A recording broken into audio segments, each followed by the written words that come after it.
جارتي القريبة أم جورج وأم مريم الحبيبة كل يوم تحدف لي وردة من الجنينة وتناديني صباح الخير يا ست فاطمة.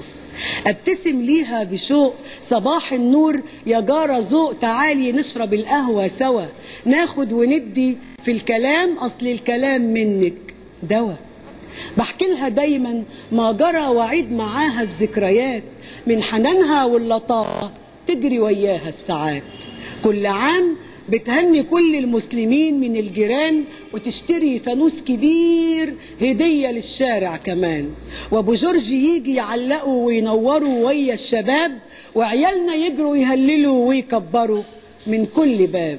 له يوم بيفطر عندنا، له يوم بيفطر عندنا ويا ام جورج والعيال، يغنوا وحوي ويلعبوا بفانوس ولادنا كل ود ما هم صحاب. واما يجي العيد يقرب بتساعدني في العمايل، تفرم معاي بسكويت وتنقش الكحك بهلايل وتعدل الصاج اللي مايل. مرة جورج اتسرق منها وتاه، كانت بتجري في الشوارع الحقوا ابن اللي ضايع، رجعيه لحضن امه يا بتول، انتي اول وانتي اخر الحلول. كل بيت كان فيه صغير ولا كان راجل كبير طلعوا يجروا في الحواري، والعيال صفير تطير اللي يدعي يقول يا رب يا اللي مالك يا منجي من المهالك، واللي قال اسم الصليب عليك يا جورج، واللي راح الاسم اوصافه يصور، واللي جاء عربيته بيها عليه يدور. اما انا قلبي غياب فطر، ولقيتني بصرخ يا ام هاشم يا ام هاشم نجي جورج من الخطر.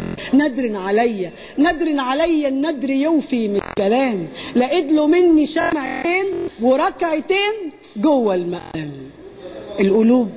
القلوب كلها كانت ايضا نار لحد ما تعب النهار.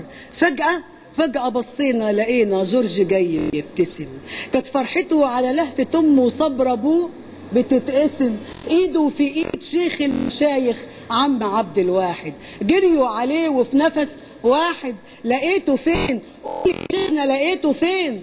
رد قال من هنا بمحطتين، بعد ما صليت وراجع التقيت كان بيلعب جنب جامع. الله محبة تضمنا في الشدايد، يد واحدة كلنا.